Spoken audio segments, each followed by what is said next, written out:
जीवनात सुख शांती हवी असल्यास निर्णय इतरांकडे बघून नाही तर परिस्थिती आणि कार्यक्षमता पाहून घ्या.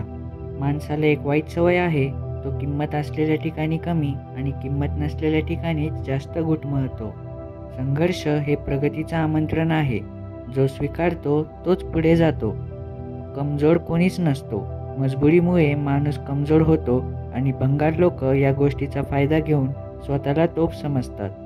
नाईलाज या एका शब्दामुळे कित्येक चुकीचे निर्णय घेतले जातात. क्षणिक सुखासाठी आयुष्याचा डाव हरवायचा नसतो.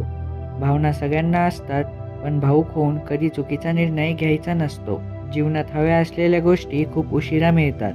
जेव्हा मिळतात तेव्हा आपली आवड संपून गेलेली असते. कोणीच कोणाचं नसतं, सगळे आपलेच आहेत हा फक्त आपला भास आहे.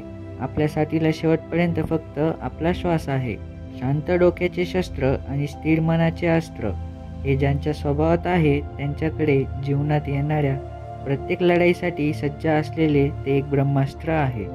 आयुष्य पूर्ण शून्य झालं तरी हार मानू नका, कारण त्या शून्यासमोर किती आकडे लिहायचे ती ताकद तुमच्या हातात आहे.